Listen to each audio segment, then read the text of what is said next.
Allow me to reintroduce myself. My name is Ho. H to the OV. I used to move snowflakes by the OZ. I guess even back then you can call me CEO or the ROC. Ho. Fresh out the frying pan into the fire. I be the music biz #1 supplier. Here we go. 3, 2, 1. Welcome to Two Bros, One Book. I'm Lloyd. Welcome, Will. Sorry about, again, the last episode. We had some complaints about the audio issues. Yeah. We're aware of it. We're still trying to work it out. The podcast software that we use is a bit I mean, it was funny. It sounded like, I mean, we're both, I would say we both have quite loud, we project loudly, Lloyd. And in that recording, I sounded overbearingly loud, and you were super quiet. That's because I had to combine two different audio stems, which there's a lot going behind the scenes to make this happen. So, oh yeah. So today we're talking about Konstantin Stanislavski's "An Actor Prepares." Which I think we both. I actually read this because I found it much more accessible via text. Did you listen or did you read? Did half and half. So I started reading it. Honestly, I kind of enjoyed it, but I found it to be lacking too much relevance to me personally. So I have to admit, I did listen to over half of it, and that was kind of through various flights, of which I may have dozed off. So go on. Well, I think already you brought up a really relevant and important point, which is I would say this book it was a little disappointing to me in that aspect, but on the other hand, informative. It's not really a book that you sit down. I think read, if you're an actor, right? it feels like it's a Bible, frankly. I mean, obviously method acting, and I didn't know this the expression method acting comes from this, apparently. So it does, and yet it doesn't, because there's a bunch of stuff behind that, which we can talk about in a second, or in a minute or so. But I think it is important to make the point of like, what kind of a book is this? You're right to say it's like a Bible. I thought of it more as like Plato's dialogues, right? It is very similar actually to the dialogue of Io, right? Which is it's one of Plato's dialogues that deals with acting, the idea of like leadership. So like Plato is talking to Io, who is a great actor, and he says, "Oh, what's the difference between you and who are playing a general and a general, right? What is the actual difference between you two, right?" And eventually they sort of arrive at a point where great acting does embody some truth, but obviously an actor has to be able to be adaptable, right, and has to go from part to part, and there's other elements of it that a general probably doesn't have, right?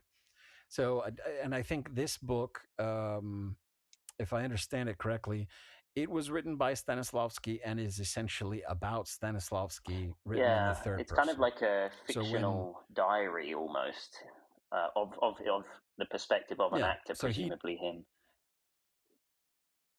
It's very clever. He seems to I took it the other way. He seems to be writing a memoir from the perspective of one of his own students. So the director in the book is Stanislavski. I get that. I think maybe there was him in both sides, perhaps. But yeah, I mean, I think the book would almost be considered a textbook if it wasn't written from that perspective, actually, as a kind of fictional diary. Yeah, it's written. Yeah, exactly. It's written as a diary. And yet it is really a text, right? And it's quite methodical, which I appreciated, because it gave me a jumping off point where I could go, okay, now we're talking about this, now we're talking about this chapter, so if I'm just going to refer to the chapters in Audible, because that's the easy spot to die. Oops, sorry. Could No. you hear that when I play that? No. Okay. Um, so it opens with they have an initial performance, right, before instruction. That's the exhibition. Then they go into, acting as an art, and then action, imagination, concentration, relaxation. So these are really, yeah, lessons and exercises preparing them to act, right?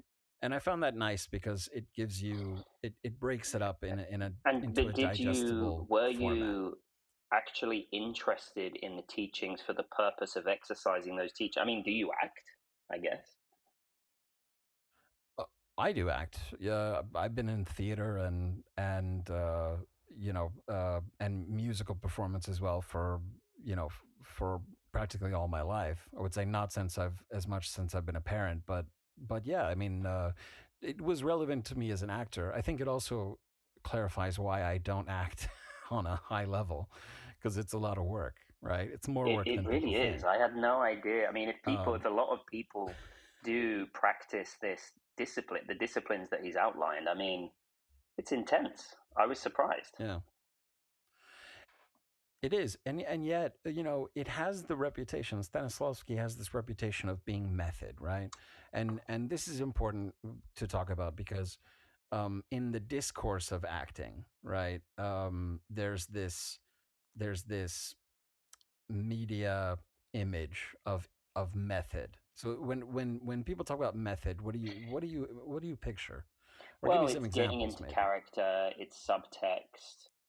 Um, What does well, that it mean? Getting means into character. taking on the behaviors and the thought processes of the person you're pretending to be, becoming that person so that you can almost, subconsciously be in touch with their reality and their behaviors and how they would act.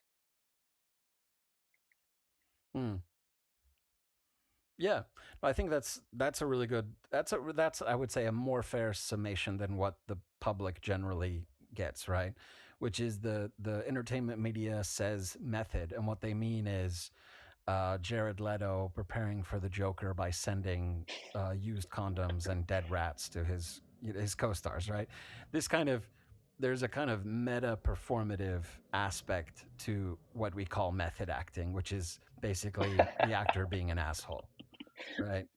Or this myth that like Heath Ledger Mm, died because he was in character as the Joker, and it was too disturbing, right? There's this kind of and every year or so there's another method performance where people say, sure, oh, and they that's went too very far, anti right? method, actually.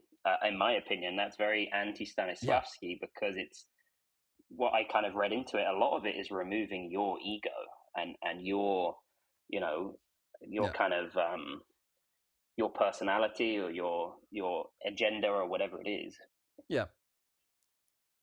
Yeah, I mean, he talks about this. There's the performance Right. of the performance, right? And that's ego.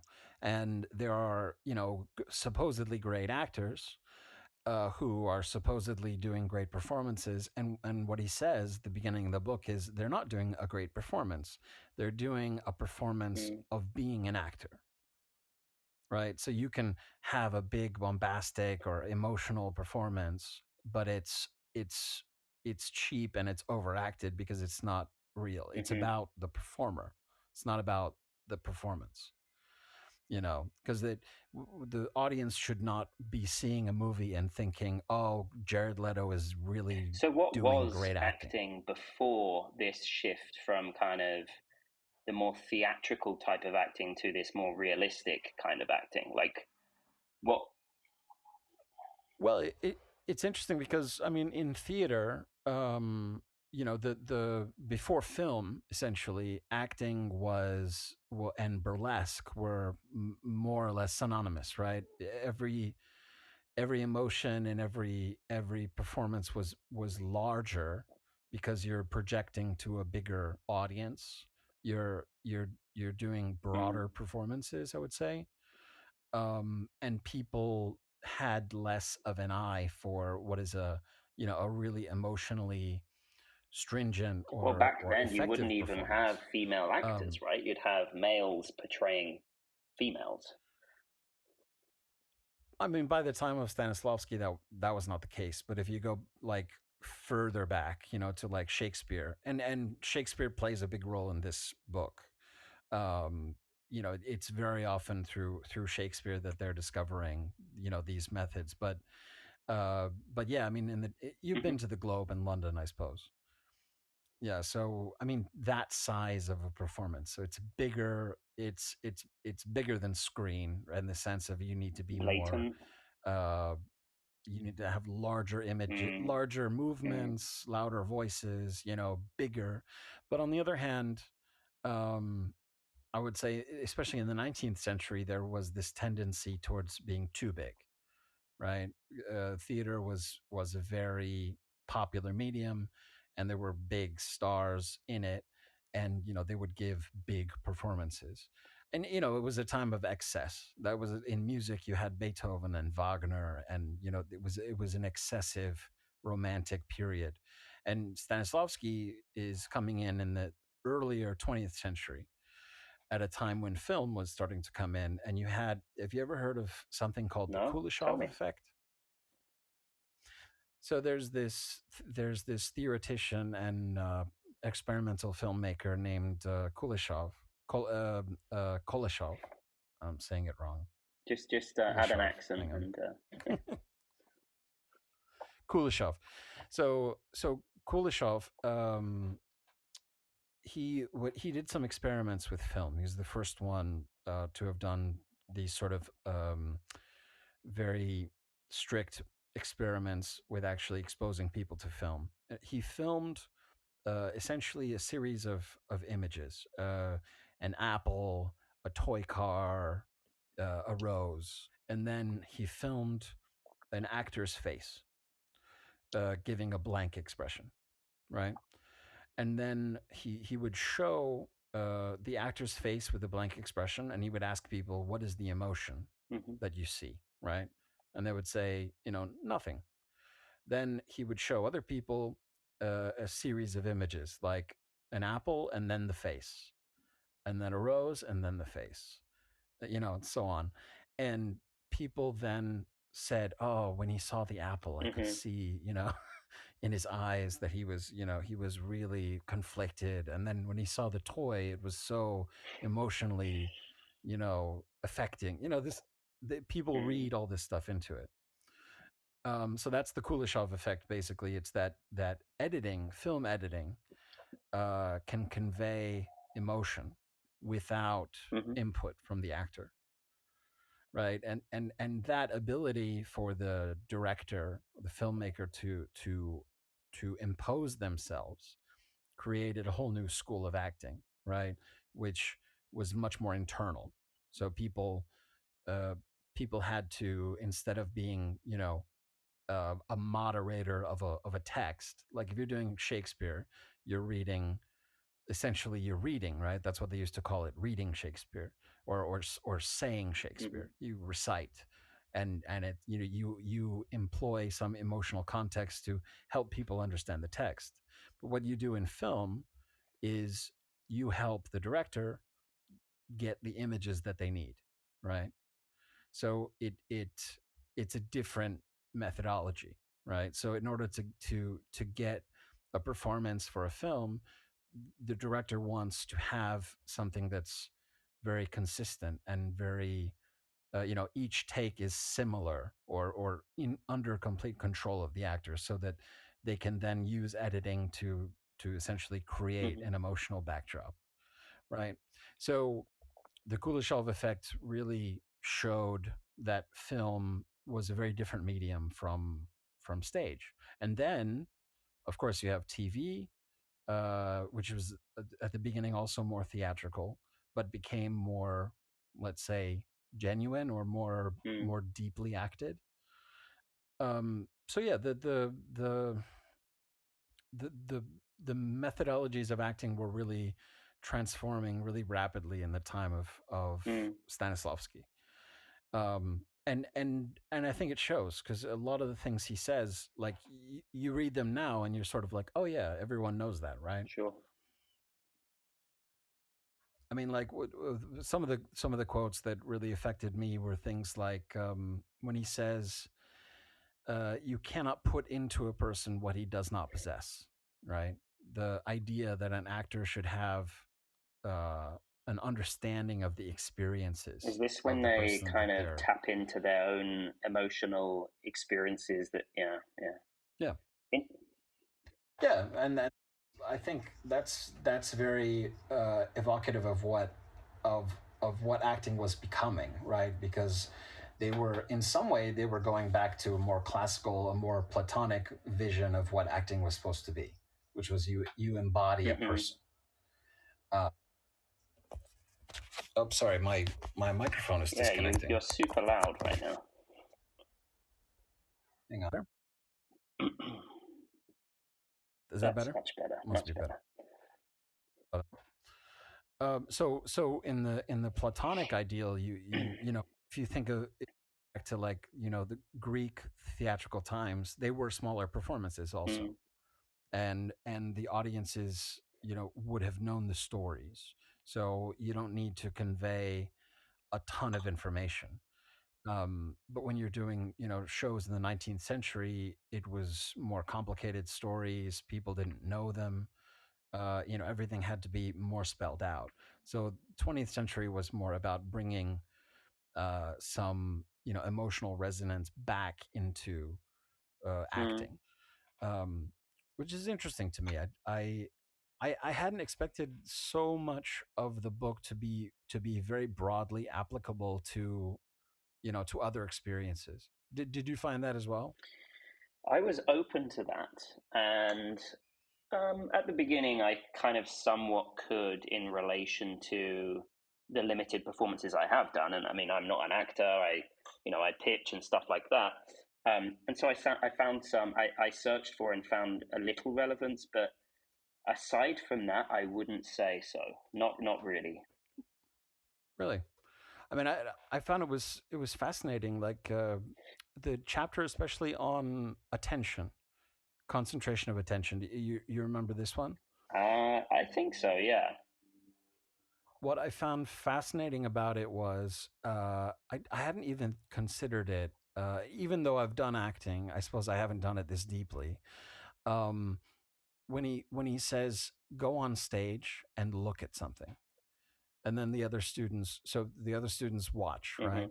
And the person goes on stage and they look at something, and the students go, no, that's wrong, right? Hmm. And you go, what do you mean? I'm just looking at something. And they're like, no, but you're not, right? Somehow it doesn't feel right. Mm. And then the director, Stanislavski, goes on stage, looks at something, and they go, wow, he's really looking at that thing. Yeah.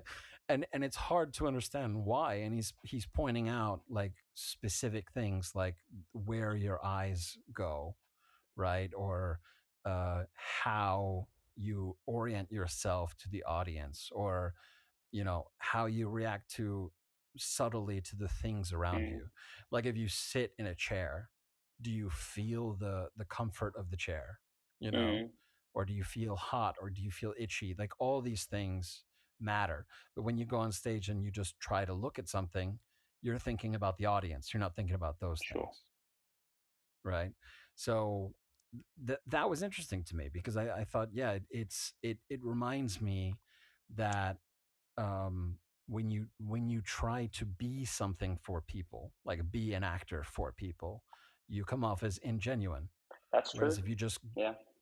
if you just go up and just think about what you're doing, I you're think, gonna and, end and, up. and that does play into pitching, of course. As we all know, a lot of Yeah, it is execution rather than content.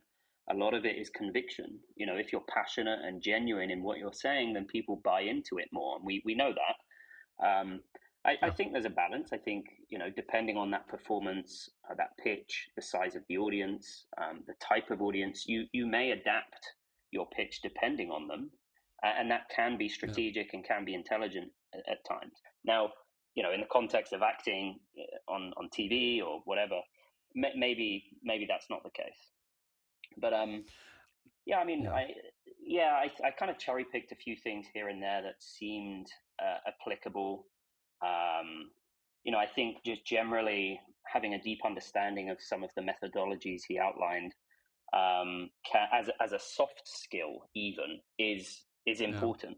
It can even make you empathetic, more empathetic, actually, if you really can dig deep and find some a personal experience or emotion that can help you understand another person. That's being empathetic, and that's good. Yeah. So, and yeah, there are these little morsels in the book. Like there's a line that really stuck with me, which was, if you can't grasp a thought as a whole, break it into the component parts and study them one by one, right? And that's very important. I mean, you know this as a software developer, right? You need to find the smallest units yes, and get them working. It's divide and conquer. He had a whole chapter on this, which you're right, actually. I did see some truth, a lot of truth in that, and I use it in pretty much everything I do. Yeah. But it was interesting how he threw his students into these difficult situations, right?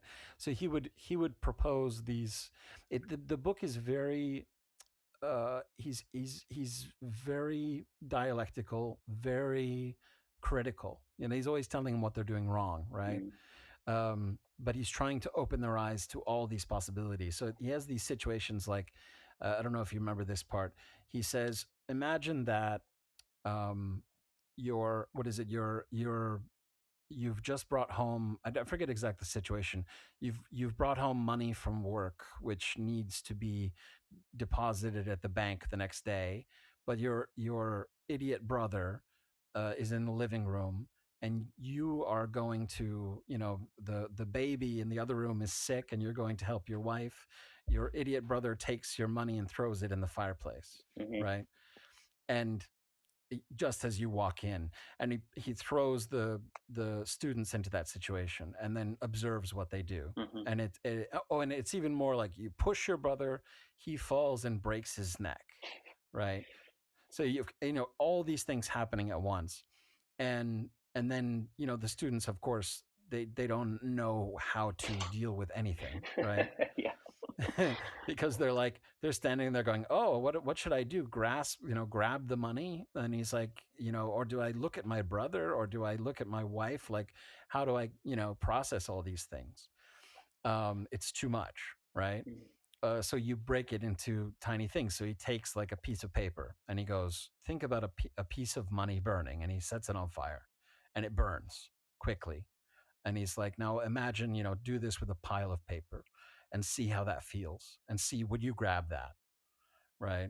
And then try to push someone and see how hard you need to push someone to knock them over. You break it into all these little steps. And then you put them together, and that is like a sincere emotional performance, because you understand how hard you have to push someone to knock them over and hurt them. You understand what that might feel like if you had done that. You understand what burning money feels like. And beyond the scene, acting a scene, for me, this is how you learn anything. If you read something you don't understand, what do? If there's a few words that you've never heard of before, you find out what they mean, and slowly you end up building up a picture by dividing and conquering. And actually, not many people do that, by the way.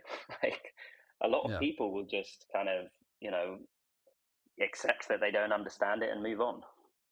Yeah, I mean, it's something that I'm constantly, like with my son, I'm constantly trying to teach him. We're reading recently, we've been reading Treasure Island. I don't know if you ever read that, but it's really fun. It's a cooker. I wasn't expecting it to be so interesting, 'cause I never read it. I wasn't expecting it to be so suspenseful. The way it's written as well, yeah, and he's really into it. But the thing is, if he hears a word he doesn't understand, very oftentimes he'll ignore it, and I'll say, "Did you understand what that word means?" Yeah, like the coxswain or the mizzenmast. These kind of very nautical, old, archaic terms. And I'm constantly telling him, no, if you don't understand, you need to tell me and I'll explain. Yeah. And then we'll end up so one chapter is like 4 or 5 pages. We'll end up talking for 15 minutes about the setting Mm. rather than actually finishing another chapter, because we're trying to understand what is it like to be on this pirate ship. Mm. What does that feel like? What kind of food, or the water? Like, you wanted to know how come they're all drinking rum, right, or grog. Mm. How come they're drinking alcohol during the day? And it's like, well, because the water would go bad, you Sure. know. Or why are they eating limes? These sorts of things. Yeah. Yeah. So I try to teach him to break things into smaller pieces and to understand them as a whole, Mm. in order to, that's how he's going to be a lifelong, learner, Yeah. hopefully. Yeah. So Stanislavski really touched on something significant here, really valuable. Yeah. Yeah, and I think something that should apply to all education.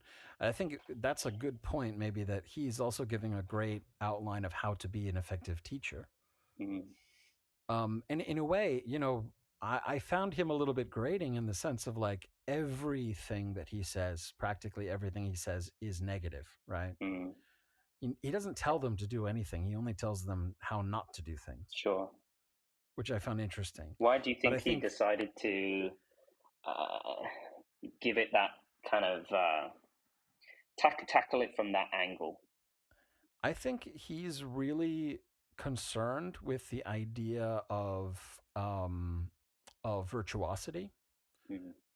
of talent, and he really wants to attack it. And there's something interesting. I had a teacher, um, I would say my mentor in university, who was a fan of Stanislavski. Mm-hmm. And he also had this point where he really derided the idea that people individually have natural talent, and that the talent is the most important aspect of whatever your musical ability, or your ability with language, or whatever, Mm. because he said that always gets in the way of the work, because the person who does the work is the one who will succeed, Sure. right? The one who has the natural talent, they're lucky in a way, but they're also in another way unlucky. Yeah, and it's the same with just bright kids as well. If they're used to Mm-hmm. being able to learn things at a very quick rate, often when they get older, if they don't learn things, which of course you don't, because as you get older, things get harder and it takes longer to Yeah. train and become good at.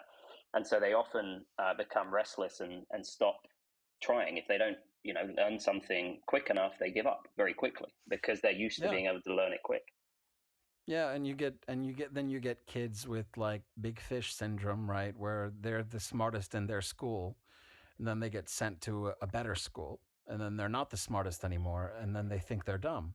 Yeah. And basically they just don't know how to work hard, Yeah. right? Because nobody's ever challenged them. So this teacher was, Sam's his name. He was very focused on the doing the work, and not worrying about who has talent, because the talent can be a detriment, right? Mm. It can give people the wrong impression of how difficult, something is to actually do, and to do in a controlled way. That was another thing that he's focused on, right? Because you can do things accidentally. You can be brilliant in a moment, but the question is, can you be brilliant every night, Mm. 6 nights a week for a year? Why is it that, I mean, we even mentioned this at the beginning, is I found it surprising how much goes into acting. And I think that Mm, misconception is common. If I were to no. compare that to, we just watched the Olympics this year. If you were to compare that to someone who needed to also perform at their very best every single time, and an incredible amount of training goes behind it, No. and everyone knows that, why is there such a big uh, difference in expectation between the two? Well, maybe that is an explanation for people of why people like, child actors don't succeed very often in their adult careers, right? Mm.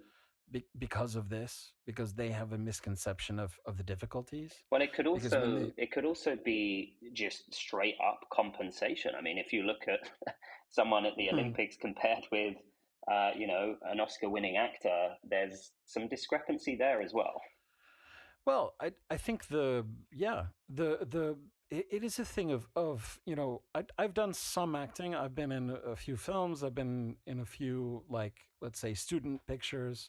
I've been in theater, but I've never been, and I've done also an audiobook once, but I've never been like a jobbing actor, like a proper one. Mm, And what I notice is the ones who are successful generally are the ones who the director always gets what they need from them, huh, right?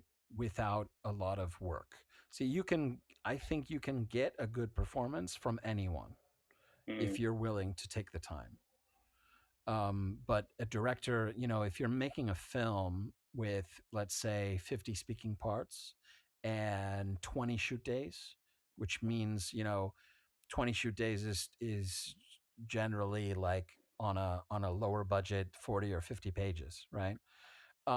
You need people to stand on the mark, say the line once, maximum twice. and we see this with brilliant directors. They'll use the same actors over and over again, rather Yeah. than finding an actor that might, let's say, fit that role better. They'll assume that this actor is going to be a good actor and be able to represent many differing roles, and also I work well with them. So I Yeah. guess it makes sense. I mean, the cost to a film of an actor not getting a scene right is potentially, a percentage of the budget, having to Mm, go back and do it again, or having to, the worst case, recast it, right? mm, And then you're reshooting half the film. And that happens. It happens also with TV shows, right? People shoot a whole episode, the director doesn't like what they had. Or, like, in the worst case, you have cases where a character is recast between movies or between episodes, right? mm, And it's because of that. It's generally because the director just doesn't want to put the time in that's necessary to get that actor to give them the performance that they want, mm, mm, right? And there's like some directors who, they would very rarely work with the same people because they were never satisfied with them, mm, right? So, like, Stanley Kubrick, for example, right? First of all, actors, uh, in a way, didn't like working with him because he was so difficult, but he also didn't like most actors, right? So mm, he would, and he would set apart, like, he would have a much lower budget for a bunch of different things just so that he could have more shooting time mm. because he wanted to get those performances. That was the most important thing for him. He did Clockwork Orange, didn't he?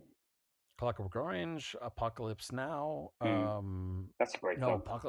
Apocalypse Now is not his. Sorry, what was I thinking? Not Apocalypse Now. Full Metal Jacket. Oh yes. Okay. Yeah, yeah. Apocalypse Now is Coppola. Yeah, different guy with a different problem. But yeah, yeah. Kubrick also did 2001: A Space Odyssey. Hmm. But he Good he film. would he would very routinely do 20 takes, 30 takes of one shot. Mm, And people would give him every kind of performance that he could get, and and a lot of people thought, oh, he wants to have a lot of different choices. No, he just didn't get exactly what he wanted, mm. right? So you'd have to shoot it again and again and again. I mean, certain actors, would swore they would never work with him again after he did that.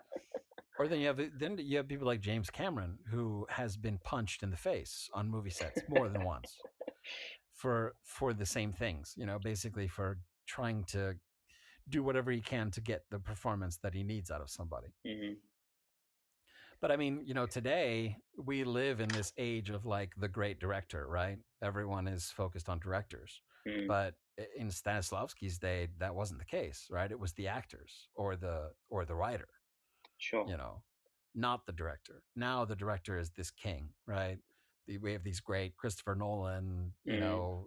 Denis Villeneuve, these uh, uh, these great, auteur directors, all the actors want to work with, so they can work with whoever they I want. wonder what's constituted that shift from the focus on actors to directors. Editing. Yeah, it must be. Yeah. I think editing. The ability. It's like we were talking about the Kuleshov effect. The ability Mm. for the director to make choices. Yeah. Right. Do you The think more. Yeah. I've Go heard a on. lot of speculation and discussions about AI's role in filmmaking, and perhaps this isn't substituting actors, right, but rather editing techniques and stuff. Are you Mm. convinced? Do you think in the next 5 to 10 years we're going to see a big role in films being undertaken by AI? Maybe. I mean, no, in the sense of like, is it gonna write scripts? No. Is it going to actually give performance, like for performance capture? No. Mm. It can do, there's some RPA stuff that's obvious, like for animators, right? Like it can do performance capture animation.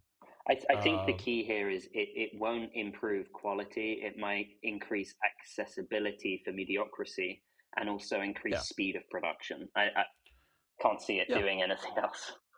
yeah. It's like I mean, there's the good and the bad always. Like it's like with the volume. Do you know about the volume technology that Disney has been working on? It's this thing. Have you seen this movie, this show, The Mandalorian? Yeah, of course. Yeah. So they shot that on what's called the Volume, which is a soundstage at Disney where they're able to project essentially a 3D environment Yes. around the actor. You've seen it. Yeah, it's the So it's stagecraft stuff. Yeah. yeah, so it's similar in a sense. It's similar to what they used to call rear screen projection, which is you project a movie behind the actor in front of the camera with the perspective of the camera, so it looks like the actor is wherever you're projecting. Right. That was the old technology, like in the 30s, before green screen. Hmm. And then, but what this does, which is interesting, is it takes the perspective of the camera, so that when you're framing the shot, you're getting the perspective that's relevant only to the camera. So the light sources will always match properly, and the focus will match, and the perspectives will always match. And it's nice because you don't have to take a bunch of time. Like if you want to sequence a shot where you want to have some movement and you want to have a light source move, that's Mm. very difficult to do practically. But if you have the volume, you can have the scene animated, and then you just have digital animators basically say move the light source from here to here between shots, and or between movements, and they can just do it in the computer. So I think stuff like that, AI can be hugely beneficial, right? Mm. Because you probably absolutely need it to be able to calculate things like where's the light source, and how is it being affected. So I think that's very technical stuff. Mm. If you're asking like creative stuff, like is it going to create ideas or write scripts? No, I don't think so.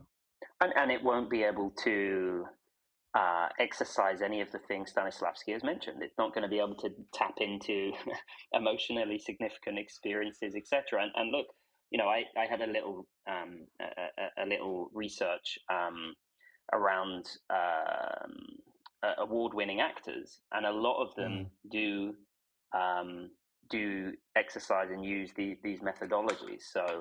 clearly, there is a winning solution here. I don't think AI I can. think it's become much more popular, especially, I mean, Stanislavski, the so-called method. But yeah, I mean, I don't think an AI helps. As we've always discussed at work, because you and I work in automation and AI actually. Um, and we always say it doesn't actually know anything, right? It can do things, but it doesn't know anything. That's right. So it doesn't care, like it won't help you understand. It might help you where, like I said, a light source is coming from, but it's not going to say why that matters to you, Exactly. right? So why does it matter to you? That's your reaction, and that's a decision. So when you're making real decisions, like uh, it's interesting you mentioned editing. I think that AI can be really helpful with editing in one kind of editing and useless in another, which is shot to shot editing, right? That's where you're tracking movement of characters on a screen, and you you want to switch between two different aspects, right? That's shot to shot. Scene to scene editing is how you choose to pace one shot to the next, one action to the next, one beat to the next. That's about pacing and about story. AI will do nothing for that. That's my prediction. So it might help the director, it might help the editor to pick shots or to match shots together. So you could just have an AI say, yeah, these two shots, they don't cross the line, as they call it, or they don't they don't change distance, or the continuity, for example. Continuity is a good one. Continuity from one shot to the next is good, right?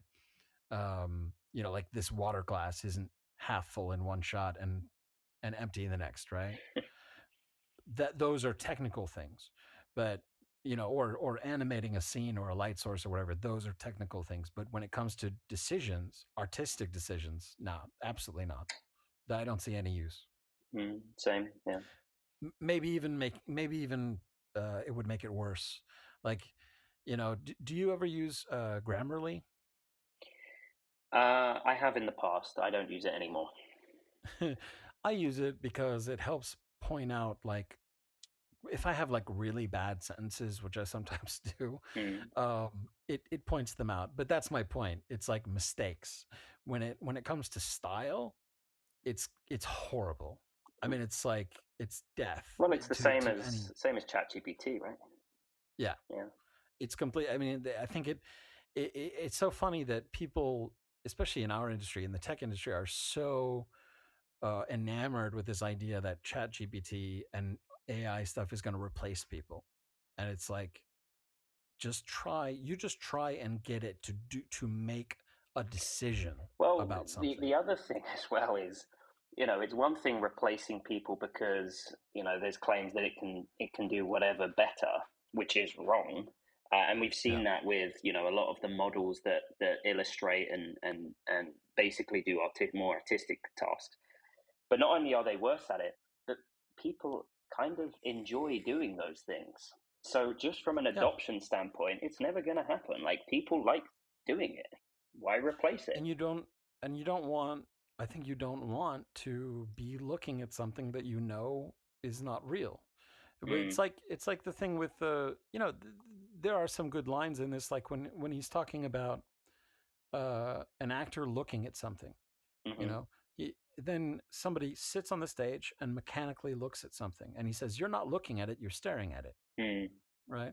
And an AI can create a character that stares at something, but not a character that looks at something. Well, he talks about that mechanical acting quite a bit, doesn't he? Where through repetition you can kind of memorize your lines and be kind of over rehearsed in a way that you're convinced is the best way of doing it, but that's all irrelevant if it's not genuine. Yeah, you've painted yourself into a corner by incorporating all these actions and all these little details that are masking, what does he call it? You are doing the performance of a performance. Yeah. You're behaving like an actor. You're not behaving like the character. I wanted to ask you about your perspective on a particular chapter that touches on the subconscious. Obviously, you're very interested, Lloyd, in psychology. I just wanted to kind of get your perspective on why it's important to delve into the subconscious when preparing for a scene or a part, a role. Yeah, I think there was a time, let's say 100 years ago, when people really had a faith in psychoanalysis, right? And Freud and Jung, and people thought that the next frontier of reality and knowledge was psychology, which is interesting to me because after the war, we essentially abandoned that, right? And people never came back to it, really. But if you read hard sci-fi from the 50s and 60s, a ton of it is about psychoanalysis, which is fascinating. Have you ever read Foundation Foundation trilogy or the other books? No. As Asimov. Um, he predicts in his book. I mean, it's a story, right? It's just science fiction, but he predicts that psychology, that essentially psychoanalysis becomes essentially the final frontier of human exploration. That the future of history is based on psychology, not on hard sciences. And he has an interesting point about it, which is that hard sciences require always more and more energy, more and more materials, right? Mm. And which can only mean that, if you're creating a government based on an military industrial complex, you need a war in Mm. order to do that, right? And in order to have a war, you have to have a conflict, right? So you have these big materialist conflicts of the 20th century based on the, essentially, as Asimov would say, essentially the idea that in order to have big nations with power, they have to have war. Mm. Therefore, they have to, build nukes, and they have to essentially destroy each other. And he suggests maybe the future is that you have a different kind of development, which is about the interior life of people, and improving human psychology, essentially, and emotional, and telepathic ability.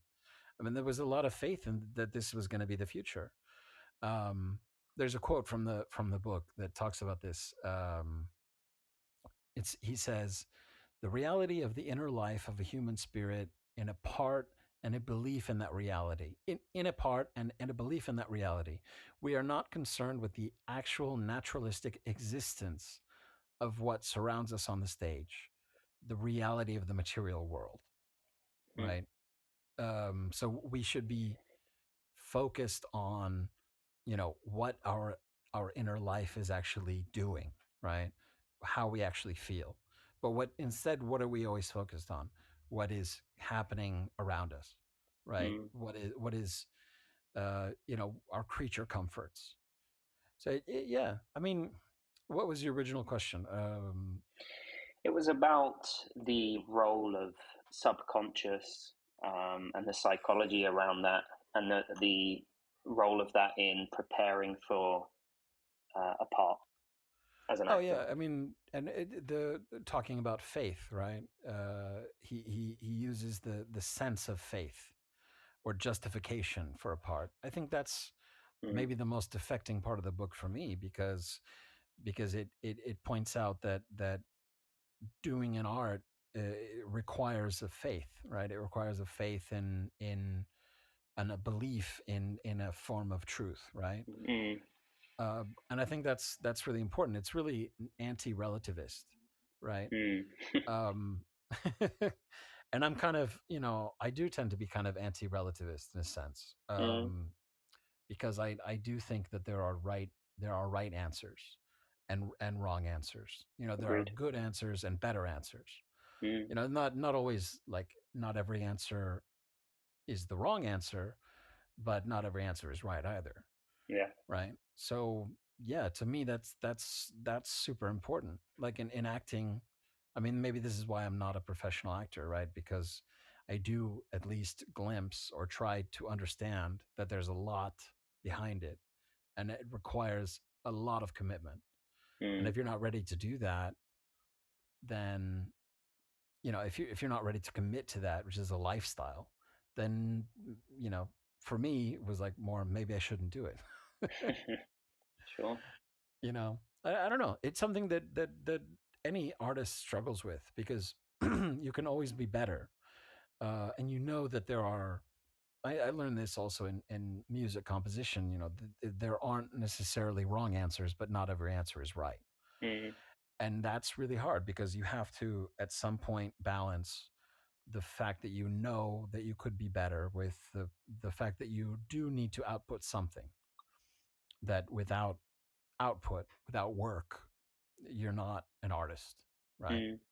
If people don't see your work or hear your work, then you're not there. Sure. So there are a lot of people. I mean, this from, you know, uh, entrepreneurship is similar, right? You have entrepreneurs and you have wantrepreneurs, right? uh, And it's the same. You have like artists and wantists, right? People who want to be an artist but don't want to do it, and then people who are. And you try to be one who is. But yeah, it's a balance. Mm. Some people want things. I always told you that, right? When we were in the accelerator, a lot of people want something, Mm. right? They want to start a company. They want to write a play, or they want to learn an instrument, but they don't actually want to. If you really want to, generally speaking, you will. I say generally speaking, 90% of the time you will do it. You'll do it. That's like it's like when people ask me about like my advice on how to learn a language or something. I just go, you just do it because you want to. If you want to, you'll do it. If you don't want to, you'll ask, what do I do? Because that'll give you like a reason not to do it, right? Yeah. So I maybe that's the thing. I look at myself and I go, what do you actually do? Because that should be revealing of what you want. Yeah, it's true. I've just created some Italian flashcards, Lloyd. By the way, you'll be very pleased to hear. It's because you want to. It is. I want to be able to speak to my kids in Italian. So yeah, it's like if I don't know, you've done similar things to me in life in the sense of you've picked up and moved to different countries. You've learned different languages, or tried to. Really tried to. When people ask me how to do those things, I never know what to say because the answer is that you just do them. You break it into smaller parts and you go, okay, I'll do this first and then I'll do this. Like if you want to decide to move to another country, what's the advice I would give someone? I would say, look up accommodation. But let's be real here. You don't need to ask anyone that. Like that person already knows what they need to do. That's the point. Yeah, they already know. But that's when I would not try to give general advice. I would try to give specific advice. And I would say, if you want to move to another country, look up accommodation, find out how much it costs, and then write a budget, and then plan on being there in 6 months. And see if you can do it. This kind of goes back to the units chapter. It's the whole divide and conquer thing. People just don't seem to do it because they don't want to. A lack of want rather than a preparation issue. It's because they don't want to. Because they want to think about it. That's fine. Like it's fine. What's the last 10 years? I've been telling my wife I want to go and live in Spain for a year or two, right? And I do want to, but I more right now want to think about it. You know what I mean? I don't want to do it. When it comes to the time when I want to do it, I trust myself to make the decisions, to make the small steps. Sure. I haven't looked up accommodation. You know what I mean? I haven't signed up for a language. That's quite a powerful faith to have in yourself. To know that actually, if you really, really want something, you'll just do it. So if you're not doing something, you probably just don't want it. Yeah, and maybe that is the role. That is the role of faith. Is that when I sit down at a keyboard and I decide I'm going to make a piece of music, with the end result being that I'm going to publish it, right? I have some faith that I have the ability to do that. That I have the follow through to do it, and that I have done it before, and that gets easier because once you've done it 5, 6, 7, 10, 20 times, then that part's easier, and you go, okay, you can have some faith in yourself. Yeah. But yeah. But of course, some people don't want something because actually it's much harder to. We're saying this from a position of privilege, somewhat. Obviously, some people don't have the action plan or the means to even want something. They don't even bother wanting it because there's no path. But you notice, I mean, like the thing I've noticed in life is wherever I go, there are people already there who have less than I do and are far more deserving. For sure. So when I get, start working a new company, there are people there who didn't grow up as wealthy as I did, who didn't have the same education as me, and they're still there. And sometimes they're doing better than me. You know what I mean? So I think I don't know what those people have, but they do have a faith in themselves, and Mm, being privileged, like we talked about, a it can burden. be a burden, or it can also be a bad thing, because you can lose some self-confidence, right? For sure. I had a friend who was horribly spoilt as a kid. And I remember I was kind of jealous of the guy when I was young. You know, he had all the newest toys and gizmos and everything he ever wanted. And actually, as we got older, it became very apparent to me that he just found it harder to be happy because it's almost like the precedent was set when he was young, Yeah, and he thought that he needed to give a really low amount of value and input in to get a yeah, lot of output out. And unfortunately, that's not how the world works. yeah. Um, and so it's interesting, these things that you kind of perceive as good and what you kind of would see as privileged actually can swing completely the other way. Yeah, and I mean, having a privileged upbringing, also I had parents that made far more money than I probably ever will, Mm. right? And yeah, you're right. There's a precedent there, which is like, I'm not going to do that. So, and I don't want to. You know what I mean? Well, but that's I the secret, dude. Is like I can say that it doesn't. That kind of success in quotes in the eyes of society doesn't actually make you happy. So, no, it doesn't. No, I mean, I think it's been proven. Essentially, if you take care of your needs plus about 60%, right, you're probably going to be as happy as you're ever going to be. mm. So, can you get there? That's plentiful, right? That's what you need, plus 60% is a lot. Do you You think, know, going back to actors, do you think they, because it's a glitz and glamour industry, do you think people become actors because they strive for that, or is it from coming from passion for art? I think some do, but I would be, but I think what you see in practice is that the ones who are really successful work really hard, and you don't necessarily Mm, see that. mm, The Ben Kingsleys and even like the Brad Pitts and the Tom Cruises of the world. Nobody that probably works that hard, yeah, I agree. um, and kills themselves for it, and doesn't, you know, yeah, they get the money, but it's clear to them the money is not why they're doing it, right? Mm. Because they would make different choices. Um, There'll be easier paths to make that money for and sure. there are actors that are not as talented who make more. The Mm, Will Smiths of the world, where it's like, you sure. do ask yourself, why does somebody like this even do acting? Mm, They don't seem to enjoy it. They don't seem to care. mm, uh it's all about money for them, and that's, I guess, fine, but like, then you're just a businessman, you know. mm. I mean, if that's, it doesn't, obviously it's not fulfilling, right? Because these people are, more often than not, pretty miserable people, right? Yeah. I mean, look at, like, I don't know, I'll just name people I don't like, but like Jerry Seinfeld, Will Smith. I mean, these people that just don't seem happy, and yet they're the most successful. They're not even unhappy. They're angry people. Like, Yeah, just really, like, just pissed, yeah. or like Bruce Willis, as an example of one who was like, I just don't get it. Why would you spend your life that way? you Mm, know but they do it because I don't think they have any other better ideas. Then you have people, if you're talking about actors, like Anthony Hopkins, who's like, you know he's all about the work, mm, only about the work, to the extent that you don't hear anything about him except his work. that's And true. I like that. I admire Mm, that. He actually, Anthony Hopkins, I should link it maybe in the description of the episode. He gave a talk. He's really interesting because he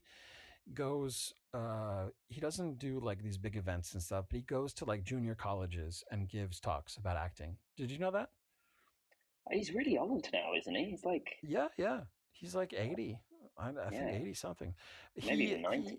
he lives in, no, I don't think he's 90. He lives in, let me look it up. He lives in Southern California, right?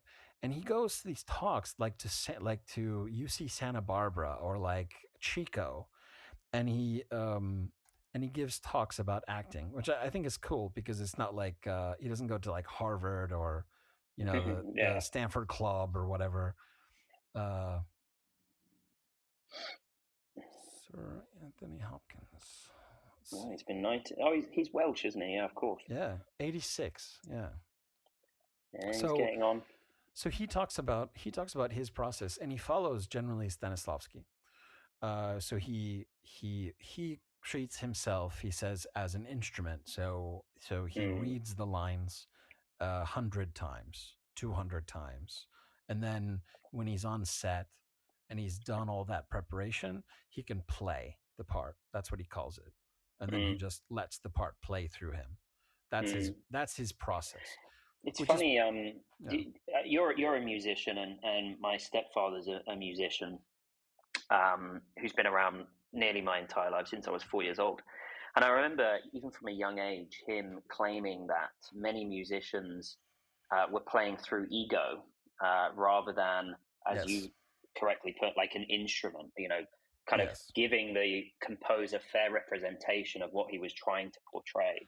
And I found that did resonate a lot in Stanislavski's Absolutely. prepares. Yeah. And he mentions it specifically, even people play ego. The best example is like you go on like YouTube and you'll find 1,000 guitarists that do this, where they play something impressive, right?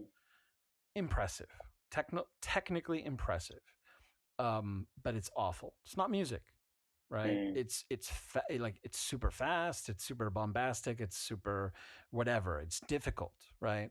And it's like, wow, this person is amazing technically, but you don't care. You don't care at all because it's completely their ego. It's not the music, it's not anything else. It's their ego. Sure. Yeah, and I mean, some of my proudest moments as a performer were playing very simple music in small groups, but doing it very well. Just doing it on a level that I felt was very deep. And yeah, you don't need to have the most difficult music to do that at all. So yeah, there's, I mean, especially with our media culture the way it is, there's a huge amount of that of just ego. But you can see the people that pop up again and again, the people who who you really come back to, performances that you want to see again, right?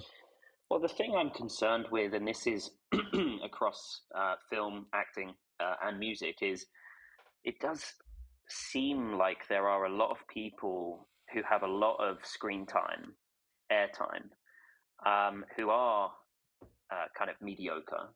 And we spoke about AI earlier, and I do kind of have this sneaking suspicion and concern that, and actually Mark Zuckerberg mentioned this in a recent talk that he did about how he imagined AI avatars would kind of broker influencer messages on their Instagram or whatever platform it is. So, I mean, there are people pushing for actually there to be this meta character that's representing you. And I don't know, like maybe I should have more faith in people, but I wouldn't be that surprised if people start buying into it. I think have faith in people. I do. We talked about this the other day, right? Because I write our blog for our website, which we won't plug because it's not what we're doing here. But I write kind of polemically, right? And I put a lot into it, and sometimes I ask myself, is this really, you know what I mean? Is it really should it really be this high-minded, or should it really be more practical and more popular? And you made a point to me, which was like, well, this is the only authentic you, right? So if you feel it's right, then it should be right. People will respond. So have some faith. I don't know which one of us said that, but I think it was a good point. Either way. Yeah. I mean, have some faith, that's the well, faith. I've, as I say, I've found that over and over again with pitching, being genuine. It's all about being genuine and having self-conviction and really believing in what you're doing. Well, I've think had about pitches where I've been, the content of the pitch I've cringed at looking back, but then looking back to that very pitch has been, massively successful, and we're where we are today because of it. because you believed in it. Because I I mean, believed in it. and I've seen this when I would train up entrepreneurs to do pitches, and then we'd go and to a competition or something, and they would stand far in front of everyone else because we focus so much of our time on what do you actually believe. When you remember this from training with me, was like everything was about what do you actually believe, what do you actually Very feel. much. It was a Because revelation actually for us. yeah, Yeah. because it's simple in a way. It's like, yeah, you should only say things that you truly believe in, and that way you can never be wrong, right? Because you because it is what you believe. Your beliefs can change. There are a lot of Mm, things that I've given presentations on which I wouldn't do again. I would change them because mm, I don't think I was right, but at the time I did, and people responded to it. You know, mm, so I don't know. Yeah, you have to believe in in what you're saying, and that means in order to believe in what you're saying, you then have to do the work, because doing the work to build up that belief should be based on some knowledge, right? mm. So yeah, Absolutely. it goes back to the work. And like I think the best actors, what I got from this was the best actors find the performance to be the easy part, Mm, right? Because it's the fun part that they get to do and they get to be seen, but the work has already happened. yeah. The work is already, it's been done so many times. And I found that when I performed things, that were really well prepared, was the performance was thoroughly enjoyable. It, Did you ever do any form of method acting in terms of, really kind of getting into character? yeah, I mean, I would say as an actor, I was trained a bit in that, but I was never disciplined enough. I never put enough work in. I would say the where I access that experience is more through music, Mm, in that the training was much more thorough and much more intense and much more rewarding for me. mm, Acting, it, partly for me, I think it was that I didn't like a lot of the people that were in it. You know, sure. I didn't like a lot of the personalities, and it is an ego thing, right? Because everyone in acting has a big ego. Um, Mm, but I found in music, it was much more, for whatever reason, much more enjoyable for me. mm, Um, and people, I don't know. And I think it really depends on, if somebody's out there thinking about studying acting or music or anything, really focus on where and with whom you decide to do it, because you need to find something that matches, what you're looking for. I went to a public university, a big university with not a very well funded music department, but mm, a very a good community. you mm, know that was super important to me. If I had gone someplace that was very competitive and prestigious, that would have attracted a different sort of people. But sure. I was with people who, I went to University of California, Davis. People who go there and study music, they're not trying to get into the best university, they're not trying to get into the best program. They're trying to live in a place that they want to enjoy their life, you know Sure. so that matched my priorities at the time. And if I wanted to, I could have tried to go to graduate school in a very competitive school or whatever, but that's not what I wanted. So Mm, yeah, focus. It's funny. It's funny how much we just outsmart ourselves, right? yeah. We try to do what we think we're supposed to want to do, but we don't do what we actually want to do. Mm, And I think I got lucky. I got lucky to get into a university program that actually fit me, because I think I easily could have made a mistake, hmm. and many people do. I mean, I don't know what your experience at university was, but how many people do you meet that just are in the wrong place? Yeah. Um, Maybe I was actually. Yeah. I Yeah, I studied engineering. Actually, me and Lloyd actually without knowing, attended the same university for perhaps, I think there was maybe a year crossover in the UK. Yeah, it's really funny. It is funny. Yeah, we realized this somehow when we met years later. Yeah. But I met my co-founder there. Very important. But actually, I wasn't really friends with anyone else on my course. And looking back, I'm not entirely convinced I needed to do that course, actually. But maybe you would have been better off if you had found a place where you were friends with people. Maybe. And maybe. Now with the life experience, you know that, or that if you're not, I would say, if after 6 months you don't feel like you would be missed. I found my people, right? It just wasn't really where I was put. I had to go looking. Yeah. But good that you did. Yeah, and look, I mean, I met Thomas, my co-founder. I obviously had valuable experiences through that process. Sometimes not doing the right thing can be far more character molding, and there can be a lot more growth than if you ended up in the right place. Yeah, it's instructive. It is. I absolutely believe that. And yeah, I've made wrong decisions, and you try to turn it into a right. But I think what you said just now was maybe the most important advice that I could give to anyone who is starting at anything is find your people. If you can find your people, and I guess in acting I never found my people. Not exactly. In music, I did. I thought, yeah, and we kind of discussed this recently. I felt like I found my place and my people in kind of entrepreneurship and the startup world. Actually, I'm not so sure, and I think you can. Everyone changes, and especially when you're looking to change, I'm constantly looking to change. My opinions of certain people change, and I have lifelong friends that I potentially wouldn't be friends with if I were to choose now. But that's not going to change. Yeah. So I like the fact that in the arts, people can start acting at 40, and be successful, because that's cool. All of your experience, all of your previous experience in life can be applied.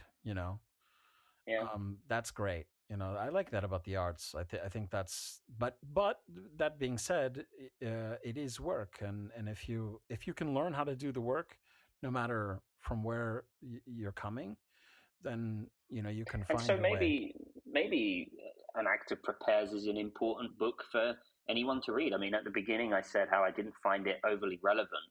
As we've unwrapped a few things, I think I probably did, actually.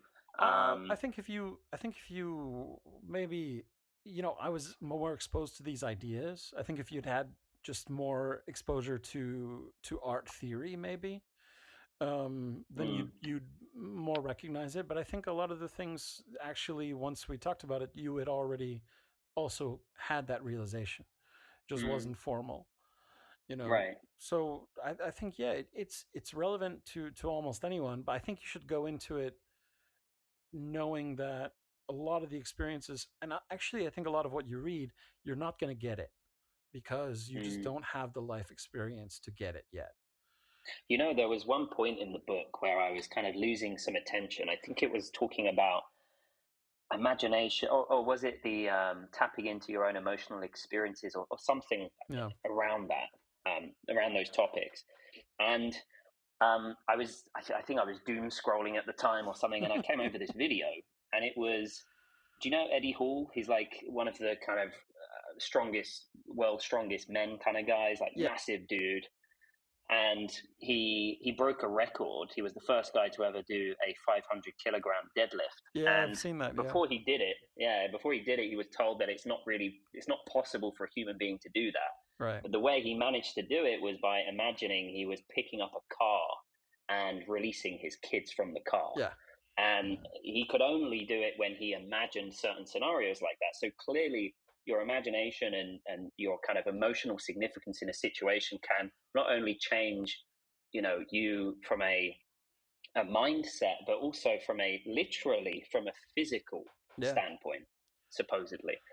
Well, So clearly, there's a lot of truths in this, that you can apply day to day. yeah, and then like imagine, I mean, the ability, because it's been shown, right, that people can do this. They call it hysterical strength, or Yeah, you know, exactly. Yeah. it is physically possible, obviously, because like old ladies have lifted cars, things like that.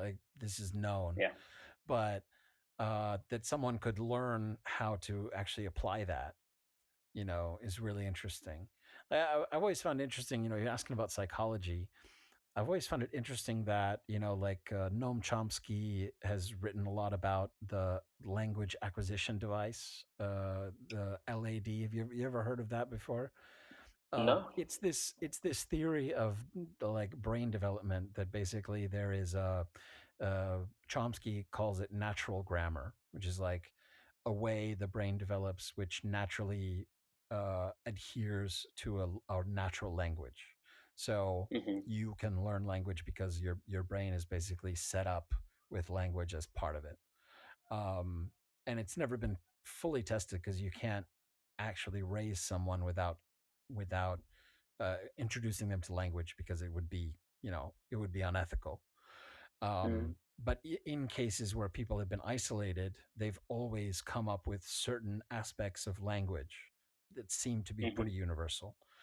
Hmm. And he has asked the question of, is it possible to access the learning acquisition or the language acquisition device later in life? And he hypothesizes that it is. And there are even a few people, supposedly, who can do it, right? So there are people who can learn a new language within a number of weeks. Wow. Yeah, I mean neurodivergent people, but Sure. people who obviously the capacity in the brain is there, and in I think Chomsky argues never actually goes away, but we somehow we train ourselves not to access it, right? So Hmm. so he theorized that if you could train someone on how to let go of the ego and all the superego and all the stuff that gets in the way of learning language, could you? Well, there's a few barriers, aren't there? I mean, there's this more kind of biological barrier, obviously, but then there's this. I mean, I know that that hysterical strength can be unlocked with certain drugs. Right, I've read about. right. Like, if you take a certain drug, that you can literally have like superhuman powers. Or like smelling Um, smelling salts will do it, sometimes for some people. sure, Yeah. sure.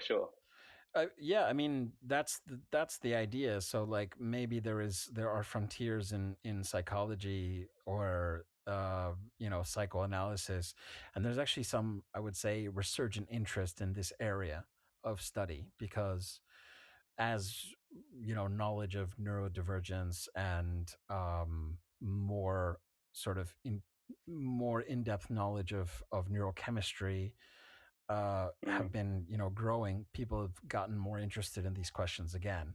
It's like Chomsky, you're talking about, like 50 years ago came up with this theory, and it really hasn't ever been proven. uh, but now, with access to more information and actual case studies of people who can do this, maybe in 50 years from now, 100 years from now, maybe we will have a way of training people to do these things. Well, the interesting thing as well is you can see this even from more of a micro scale as well. I mean, a lot of people say if you're not motivated to do something and you're kind of part of your brain is resisting and making you procrastinate and not do something, a lot of the time it's actually because a certain part of the brain is stopping you from doing it to keep you alive. Yeah. Because if you perceive something to be hard, that threatens your life ultimately. Yeah. And so your brain is literally hardwired to stop you doing dangerous stuff to keep you alive. Yeah, I mean, so it's happening at many levels, like I have a brother-in-law who is exceptionally good at learning languages. I mean, exceptionally. He studied. He came to Prague for like 3 months, and he was already able to have a conversation, kind of guy. Wow. And one of his capacities, and he's a bit neurodivergent, let's say. One of his Hmm. capacities is he doesn't really experience shame. in the way that I would say a typical person does.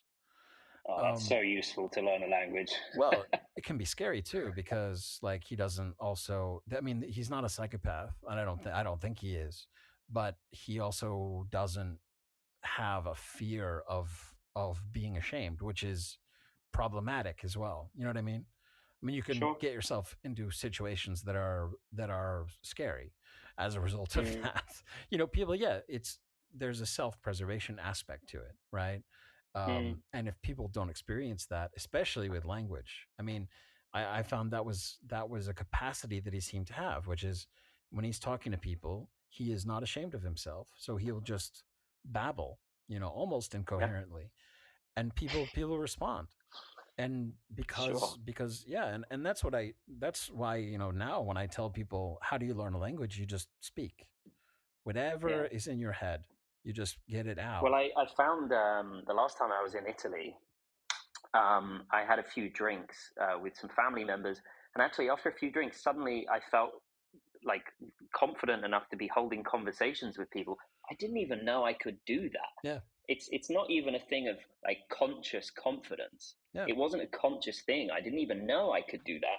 And then suddenly when I was drinking, I just did it. Yeah, because it's so strange. because your inhibition isn't there, and then Right. you can access something. So yeah, who knows? You know, could be in 100 years we have some kind of, you know, mental training that actually helps people to overcome these things in a controlled way. Or sign me up. Yeah, but also maybe there is a good reason that we don't. You know what I mean? Yeah. is I don't know if there is or not. I mean, like I say, I feel like sometimes your brain stops you from doing things you want to do because it's still the old firmware. It still thinks you're a caveman and it doesn't want you to do dangerous things to keep you alive. And I don't know. I mean, yeah, that's what, you know, some people believe. Like my psychiatrist told me that. She just said, you know, you have a Neanderthal brain that wants to stalk mastodons in the Arctic, you know, tundra, and you instead live in a city, and you know what I mean, and do all these things. So that's the problem. You know, that's her aspect. But then like I have a kind of a third way therapist, and she has a completely different view of it, right? So I don't know. I don't know. I have no idea really.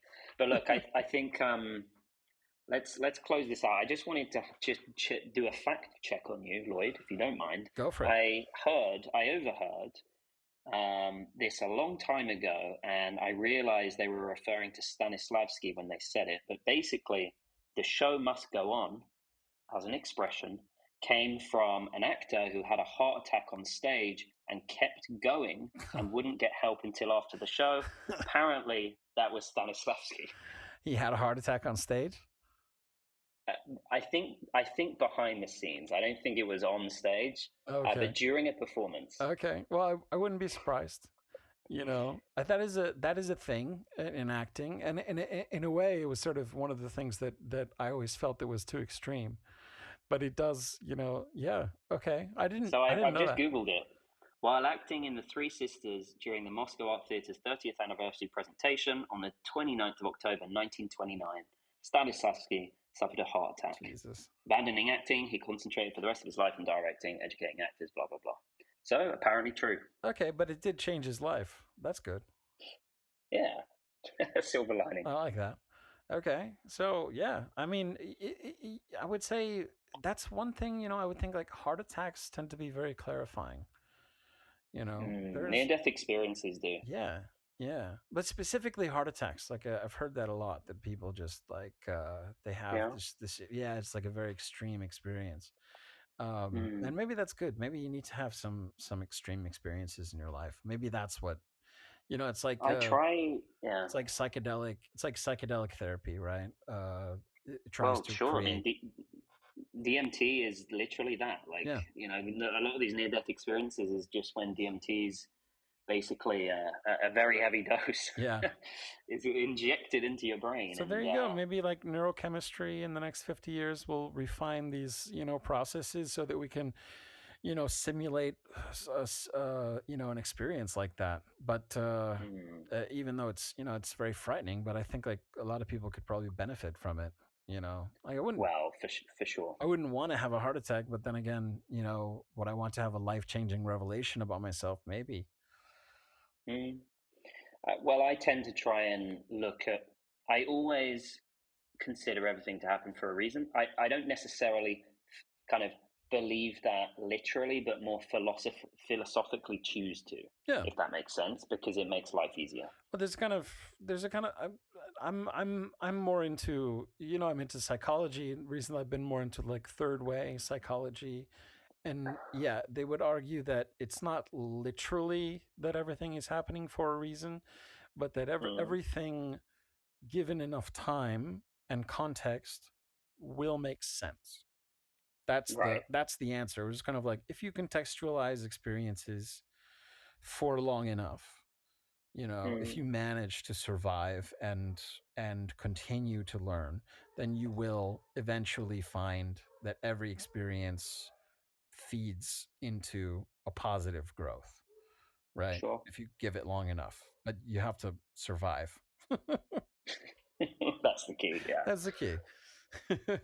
All right, we're well over an hour, so very nice discussion. So what do we recommend this book? How do we recommend this book? What say you, Will? Well, as someone who hasn't had any acting experience, I would say there's definitely relevance in everyday life. I think it's interesting to understand better what an actor goes through in their preparation and their process. I would say it was a comfortable read. I enjoyed actually reading, which not all of our books have been. It's well written. So it's well written for sure. It is. So I found it engaging enough to get through it. You didn't find all of it to be necessarily accessible. It's quite. Yeah. No, and I did skim over a few things here and there, but that's okay. Like, if I take 10% from any book, that's really well spent time. So this was a good book. I'm an engineer. I'm a in many ways I'm miles away from an actor, but this was super interesting and I would recommend it. I've always said everyone should study acting. Everyone should study acting on some level, because of these potentialities. And this goes for the same for the book. I would take it as a textbook. You can read chapters. You can skip around. This is a nice thing. Not every chapter is contingent on the last one, so you can learn from individual chapters. If you want to figure out why you don't feel authentic about something in your writing or something in your speaking or whatever, you can pick and choose from this book. So take it as a text, and take it as something that that you can come back to as a reference. Then I would say yes. As a read, to sit down and read, challenging. Certainly not as fun as the last episode, but more fun than A Hero with 1,000 Faces. So there you go.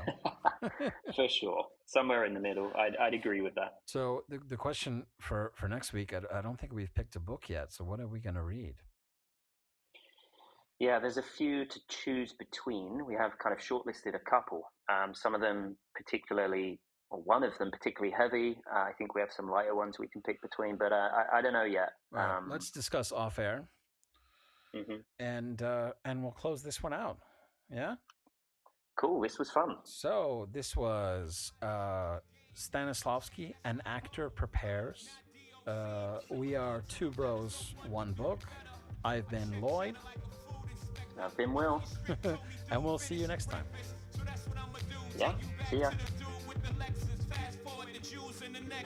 Let me tell you dudes what I do to protect us. Shoot at you actors like movie directors.